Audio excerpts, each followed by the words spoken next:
அன்பார்ந்த நேயர்களுக்கு வணக்கம். நான் உங்கள் மதுசூதனன் கலைச்செல்வன். தினமொரு கதை நிகழ்ச்சியில் இன்று உங்களை சந்திப்பதில் மகிழ்ச்சி கொள்ளுகிறேன். இந்திய இராணுவம் உலக அளவிலே மிகவும் பிரபலமானது. இதிலே பல்வேறு தலைவர்கள் அந்தந்த அளவில் பொறுப்பேற்று பல்வேறு போர்க்களங்களை சந்தித்திருக்கிறார்கள். இதிகாச புராண காலம் தொட்டே இங்கே இந்திய தேசத்தில் வீரத்திற்கும் விவேகத்திற்கும் இரண்டிற்குமே முக்கியத்துவம் கொடுக்கப்பட்டிருப்பதை பார்க்கிறோம். எத்தனையோ மொழிகளில் வந்த இலக்கியங்களிலெல்லாம் தலைமை பொறுப்பேற்றிருக்கக்கூடிய தலைவன் தன் நாட்டிற்காக போரிடுவதையும் அந்த போரிலே கடும் போரிலே தன்னுடைய திறமையெல்லாம் வெளிப்படுத்தி தன் தாய்நாட்டிற்காக வேண்டி அவனுடைய பங்களிப்பும் பறக்க பேசப்படுவதும் புலவர் பெருமக்களால் பாடப்படுவதையும் பார்க்கிறோம். அப்படி பெருமை நிறைந்த வீரம் நிறைந்த இங்கே இந்திய இராணுவமாக அது சுதந்திரத்திற்கு பிறகு உருப்பெற்றதன் பின் இங்கே தலைமை பொறுப்பில் இருந்தவர்களுக்குள்ளே 5 நட்சத்திரங்களாலே அறிவிக்கப்படும் உயர்ந்த அந்த ஒரு அமைப்பிற்கு பெருமை பெற்றவராய் 2 பேர்களுக்கு மட்டுமே அந்த சிறப்பு வாய்க்கப்பட்டிருப்பதையும் பார்க்கிறோம். அதில் முதலாமானவர் திரு ஜெனரல் கரியப்பா அவர்கள். இவரை அறியாதவர்கள், இவருடைய பெயரை கேள்விப்படாதவர்கள் யாரும் இருக்க முடியாது. இந்திய இராணுவத்தின் மிக உயரிய விருதிலே இவர் பெற்றிருக்கிறார். அதுவும் இவருடைய வாழ்க்கை தொடங்கியது ஒரு சிறிய கிராமத்திலிருந்து. அங்கிருந்து தன்னுடைய ஆர்வத்தினாலும் கடும் உழைப்பினாலும் அந்த இராணுவ பணியின் பேரில் தான் கொண்டிருந்த அலாதியான காதலாலும் அதிலே வந்த சவால்கள் எல்லாவற்றையும் சந்தித்து எந்த நிலையிலும் தனக்கான கொள்கைகளை, ஒழுக்க கொள்கைகளை விட்டு கொடுக்காது, தனக்கு என்று தனியே எந்தவிதமான சிறப்பு சலுகைகளையும் எதிர்பாராது உயர்ந்த பெரியவராக இவர் எல்லோராலும் போற்றப்படுகிறார்.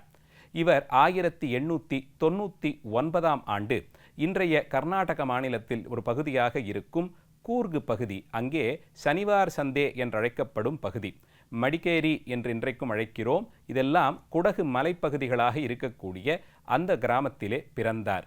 இவர் தொன்று தொட்டு விவசாயம் செய்து வரக்கூடிய பழங்குடி இனமாக அறிவிக்கப்பட்டிருக்கும் கொடவர் குலத்திலே பிறந்தவர். ஆயினும் இவருடைய தந்தையார் அப்போதே 19ஆம் நூற்றாண்டின் இறுதியிலேயே திரு மாடப்பன் என்பவர் நல்ல கல்வி கற்று வருமான வரித்துறையிலே பணியில் இருந்தார். ஆங்கிலேயர்கள் ஆட்சி செய்து வந்த அந்த காலத்தில் இவர் தம்முடைய அடிப்படை பள்ளி கல்விகளையெல்லாம் தம்முடைய பிறந்த ஊரிலேயே மடிக்கேரி கிராமத்திலேயே முடித்து கொண்டு உயர்கல்வி கல்லூரி படிப்பிற்காக வேண்டி சென்னை நகரத்தில் அப்போது மிக பிரபலமாக இருந்த மாநில கல்லூரியிலே சேர்ந்தார்.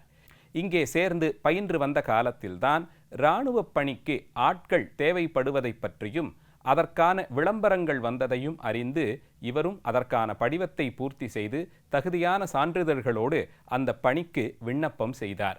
70 பேர்கள் விண்ணப்பித்திருந்த நிலையிலே 42 பேர்களுக்குத்தான் அங்கே மேலே சேர்ந்து படிப்பதற்கான அனுமதி வழங்கப்பட்டது. அந்த 42 பேர்களில் ஒருவர் திரு கரியப்பா அவர்கள். கல்லூரி படிப்பை தொடர்ந்து அந்த இராணுவத்திற்கான அடிப்படை தேர்வுகளை எல்லாம் தான் தெரிந்து அதற்கான பயிற்சிகளை மேற்கொள்ள சேர்ந்த நாளிலிருந்தே இவருக்கு அந்த பணியின் பேரிலே ஒரு விதமான ஈர்ப்பிருந்ததை பார்க்க முடிகிறது. இராணுவ பயிற்சியிலும் அதீத ஆர்வத்தோடே தாம் சேர்ந்ததாலே அங்கே வழங்கப்பட்டு வந்த கல்விக்கான வகுப்புகள், அங்கே கொடுக்கப்பட்ட தேர்ச்சி, இவற்றிலெல்லாம் மிகவும் சிறப்பாக அந்த பயிற்சிகளிலெல்லாம் ஈடுபட்டு மிக உயர்ந்த நிலையிலே தேர்ச்சியும் பெற்றார். அதன் பிறகு இவர் சிறுக சிறுக இராணுவ பணியிலே அங்கே அமைக்கப்பட்டிருக்கக்கூடிய பதவிகளிலெல்லாம் ஒவ்வொன்றாக பெருமையடைந்து கொண்டே போனார்.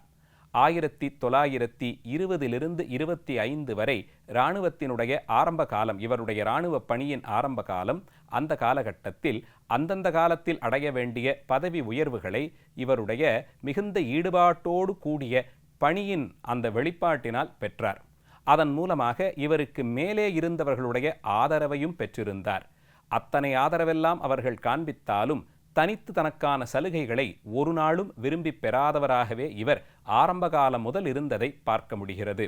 இப்படி சிறுக சிறுக பதவிகளில் உயர்ந்து கொண்டே வந்தவருக்கு சிறப்பு சலுகைகளாக வெளிநாடுகளுக்கு சென்று இராணுவ பயிற்சியிலே ஈடுபடுவதற்கான வாய்ப்புகளும் கிடைத்தன. அதன்படி இங்கிலாந்து நாடு முதலிய இடங்களுக்கு சென்று அங்கே வழங்கி வந்த பாரம்பரியமான இராணுவ பயிற்சியிலே பங்கு பெற்று இவர் நல்ல முறையில் அதிலும் தேர்ந்தார். இந்தியாவிலிருந்து இந்தியர் ஒருவர் ஆங்கிலேய ஆட்சி காலத்திலே இராணுவ பணியில் இத்தனை உயரிய பதவிகளையெல்லாம் வெகு குறுகிய காலத்திலேயே அடைவது என்பது அசாத்தியமான காரியம்தான். அந்த நிலையிலும் இவர் தன்னம்பிக்கை, அதிலே இருந்த முனைப்பு, தாம் எடுத்துக்கொண்டிருந்த பணியிலே அவர் கொண்டிருந்த ஒரு விதமான ஈர்ப்பு, காதல், இதெல்லாம் இவரை கடுமையான பயிற்சியிலெல்லாம் கூட மிகவும் லாவகமாக ஈடுபட்டு வெற்றியும் காண வைத்தது. இப்படி பதவி உயர்வுகள் அடைந்து கொண்டே வந்தவர் 1925ஆம் ஆண்டு உலகச் சுற்றுலாவாக இங்கிலாந்து, ஐரோப்பா நாடுகள், ஜப்பான், சீனா மற்றும் அமெரிக்க நாடுகளுக்கெல்லாம் சுற்றுப்பயணம் மேற்கொண்டார்.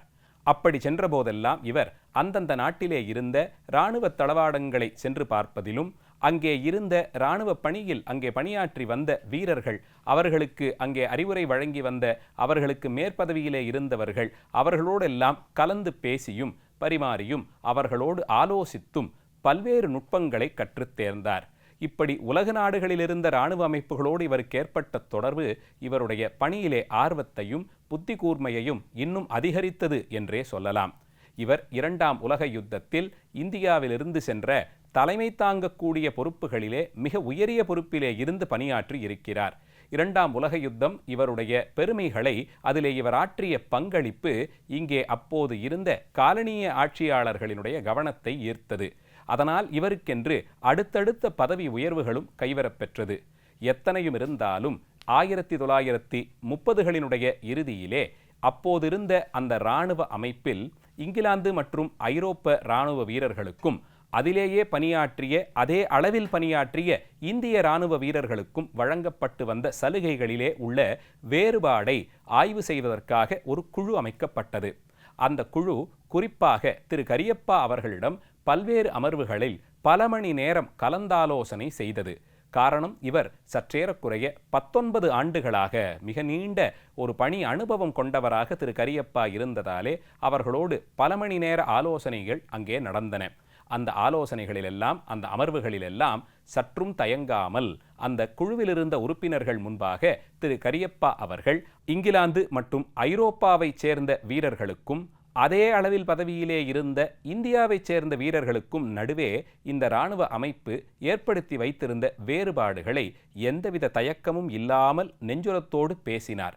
அவர்களுக்கு பதவி வழங்குவது, பதவி உயர்வு வழங்குவது, அந்தந்த பதவிக்கான சலுகைகள், ஊக்கத்தொகை, இவற்றிலெல்லாம் இங்கே நிலவி வந்த வேறுபாடுகளை எடுத்து பேசியவர். இதன் மூலமாக அதிகாரிகளுக்கு நடுவே, இராணுவ வீரர்களுக்கு நடுவே ஒற்றுமையாகிற எண்ணம் இல்லாமல் போய்விடும், அது இராணுவ அமைப்பிற்கே ஆபத்தாகலாம் என்பதை தெளிவுபடுத்தினார். அதன் மூலமாக அத்தனை காலம் நிலவி வந்த இந்த வேறுபாடுகள், ஆங்கிலேய அதிகாரிகளுக்கும் இந்திய அதிகாரிகளுக்கும் அங்கே நிலவி வந்த வேறுபாடுகள் களையப்பட்டன என்பது ஒரு மகிழ்ச்சியான செய்தியாக எல்லோருக்கும் வந்து சேர்ந்தது. இந்தியா சுதந்திரம் அடைந்த பிறகு இங்கே ஆட்சி மாற்றங்களெல்லாம் ஏற்பட்ட போது இந்திய இராணுவத்தினுடைய மிக உயரிய தலைமை பொறுப்புகளிலெல்லாம் இவர் சேர்ந்து பணியாற்றினார்.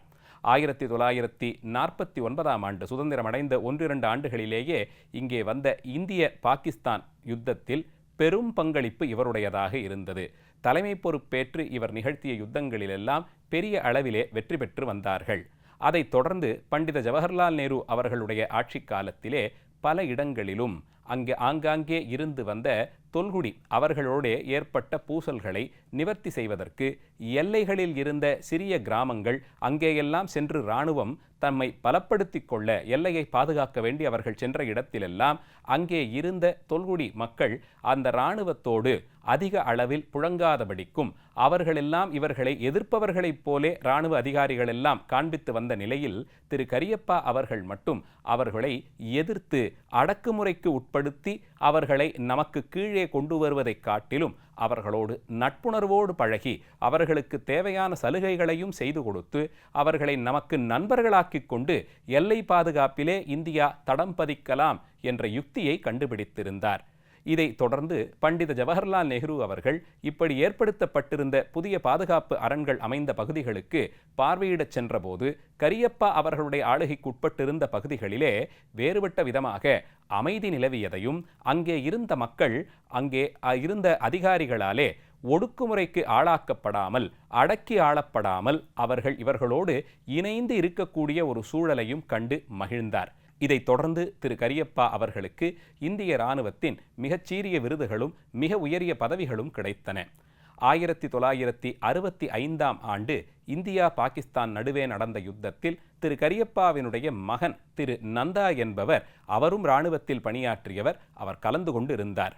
அப்போது போர்க்கைதிகளாக 2 பேர் பாகிஸ்தான் இராணுவத்தாலே கைது செய்யப்பட்ட நிலையில் அதில் ஒருவர் இவருடைய மகன் திரு நந்தா என்பதை அப்போதைய பாகிஸ்தான் இராணுவத்தின் தலைமை பொறுப்பில் இருந்த அயூப் கான் அவர்கள் கண்டுபிடித்தார்கள். அயூப் கான் தம்முடைய பயிற்சி காலத்தில் ஜெனரல் கரியப்பா அவர்களிடம் பயிற்சி பெற்றவர். தம்முடைய குருநாதர் போலே இருந்த கரியப்பாவினுடைய மகன் போர்க்கைதியாக கைது செய்யப்பட்டிருப்பதை அறிந்த அவர் தாமே நேரடியாக திரு கரியப்பாவை தொடர்பு கொண்டு நடந்த விஷயத்தையெல்லாம் தெளிவுபடுத்தி அவருடைய மகனை அவர் விடுவிப்பதை அறிவித்தார்.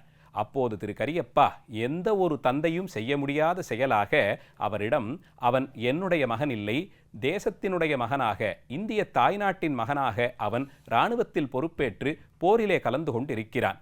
அவனுக்கு நீங்கள் எந்த விதமான சிறப்பு சலுகைகளையும் தரக்கூடாது. என் மகன் என்பதற்காக அவனுக்கு எந்த விதமான தனி முக்கியத்துவமும் நீங்கள் தரக்கூடாது.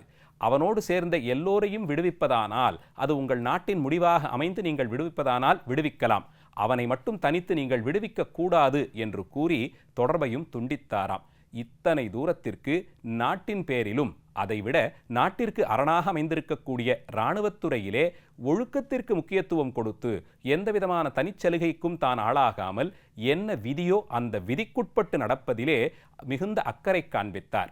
1986ஆம் ஆண்டு அப்போதைய ஜனாதிபதி திரு ஞானி கெயில் சிங் அவர்கள் மூலமாக இந்திய இராணுவத்தில் திரு கரியப்பா அவர்களின் பங்களிப்பை போற்றி கொண்டாடி இவருக்கு மிக உயரிய விருதுகளான ஃபீல்டு மார்ஷல் விருது வழங்கப்பட்டது. இது இதுவரையில் இந்தியாவில் 2 பேர்களுக்கு மட்டுமே கிடைத்திருக்கிறது என்பது ஒரு தனி குறிப்பு.